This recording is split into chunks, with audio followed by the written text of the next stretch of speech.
अस्सलाम वालेकुम नाज़रीन, मैथ्स मोटिवेशन 2.0 में खुश आमदीद। मैं हूँ आपका मेज़बान आबिद नसीर। उम्मीद करता हूँ आप और आपके अहले खाना बेहतरीन सेहत के साथ बेहतरीन जिंदगी गुजार रहे होंगे।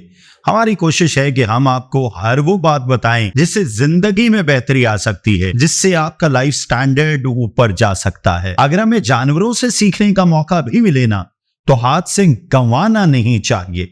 आज 3 जानवरों की बात करूंगा जिनसे हम बहुत कुछ सीख सकते हैं, और इन तीनों जानवरों में अगर आप एक चीज कॉमन देखेंगे वो है लगन, जुस्तजू, कोशिश। और जिस इंसान में लगन होती है, जो लगा रहता है, at the end of the day वो कामयाब करार पाता है। सबसे पहले ऊंट की बात करूंगा। यानी ऊंट तो एक तो नबी पाक सल्लल्लाहु अलैहि वसल्लम की सवारी है, इसलिए मैं इसकी मिसाल देते हुए फख्र महसूस कर रहा हूं। ऊंट में एक लगन होती है, बगैर खाए पिए बहुत लंबे चौड़े वसीअ अरीज सहराओं में वो चलता जाता है, रुकता नहीं है। और फिर ये कि किसी भी सूरत में अपने मालिक को दगा नहीं देता, थकता नहीं है, बैठता नहीं है। जब चलते रहते हैं आप लाइफ में, चलते रहते हैं, कंजर्वेटिवली चीजों को कर रहे होते हैं, तो कायनात का एक मैकेनिज्म एक्टिव हो जाता है और ये कहता है कि इस शख्स को मैं कामयाब देखना चाहता हूं। वो निजाम आपको कामयाब बना देता है। इसलिए हमें ऊंट से ये सीखना है कि किस तरह लगातार चलते रहना है। महमूद गजनी साहब ने क्या खूबसूरत कहा था, जीस्त की राह में रुकने को अचल कहते हैं, एक दरिया की तरह बहने की आदत डालो। और उसके बाद जो अगला जानवर है ना, वो है बाज।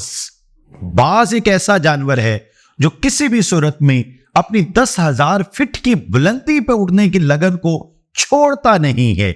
इवन कि जब बाज बूढ़ा हो जाता है ना, तो उसके पर कमजोर हो जाते हैं। वो उन कमजोर परों के साथ 10,000 फीट की बुलंदी से नीचे नहीं उड़ना चाहता, वो कमजोर चोंच के साथ नहीं जीना चाहता, बल्कि वो पहाड़ों में निकल जाता है। और पहाड़ों में निकल के वो अपनी चोंच से अपने कमजोर परों को नोच नोच के अपने तमाम कमजोर पर उड़ा देता है।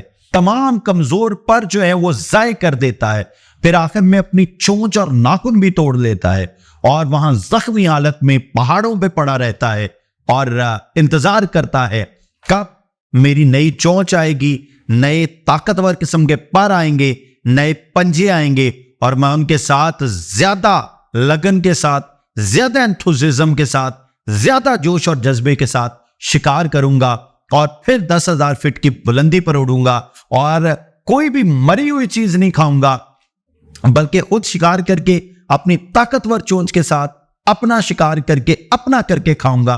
तो बात से हमें ये सीखने का मौका मिलता है कि हमने अपना करके खाना है। अब्बा ने क्या दिया, खानदान ने क्या दिया, किसी से क्या मिल गया, किसी के साथ क्या धोखा कर लिया, क्या ठगी कर ली, क्या फराड कर लिया, क्या किसी को बात सुना के कुछ हथिया लिया, इससे ना इंसानों का काम चलता है और ना खुददारी वाले जानवरों का काम चलता है। और इंसान तो फिर अशरफुल मखलूकात है और इंसान को अपने बल पोते पर जीना लाजिम है।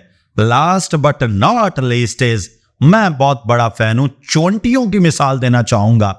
चोंटियां कभी कितार में चल रही हों, आप उनके सामने एक पेन रख दें, कभी आपके पेन को जवाब नहीं देना चाहेंगी, रुक के आपसे उलझेंगी नहीं, बल्कि उसके ऊपर से क्रॉस करके या साइड से क्रॉस करके, और सारी चोंटियां अपनी लाइन नहीं तोड़ेंगी, गुजर जाएंगी। और इसी तरह इंसान की जिंदगी में बहुत सारे लोग आएंगे जो आपका रास्ता रोकना चाहेंगे, जो आपकी तरक्की पे कदगन लगाना चाहेंगे, जो आपको डाइवर्ट करना चाहेंगे, जो आपको मुनहरिफ करना चाहेंगे। भाई आपने उनको लिफ्ट ही नहीं करानी। आपकी एक अपनी लगन है, अपनी दुनिया है और आपने चलते रहना है। फिर चोंटियां गर्मियों में सर्दियों का इंतजाम कर लेती हैं और इतना इंतजाम कर लेती हैं कि वो सर्दियों में उनके लिए सफिशिएंट होता है और सर्दियों में उन्हें सर्दी लग रही होती है और वो ये खुद से कहती हैं कि ये वक्त भी गुजर जाएगा। अगर आपकी जिंदगी में कुछ मुश्किल औकात हैं, अगर आप अपनी जिंदगी को नॉर्मल लेके चल रहे हैं, तो चोटियों से सीखिए कि मुश्किल वक्त के लिए जमा कैसे करना है, चुटकियों से सीखिए कि मुश्किल वक्त में अपने आप को यह कैसे कहना है कि यह वक्त भी गुजर जाएगा। और अगर आज आप पे मुश्किल वक्त है तो मैं आपको नवीद देना चाहता हूं, यह वक्त भी गुजर जाएगा और आप पे एक अच्छा वक्त आने वाला है। शर्त एक है कि आपने लगन के साथ लगे रहना है। दुआ है अल्लाह ताला आपको और आपके अहले खाना को अपने ज़मान में रखे। इजाजत दीजिए, अल्लाह हाफ़िज़।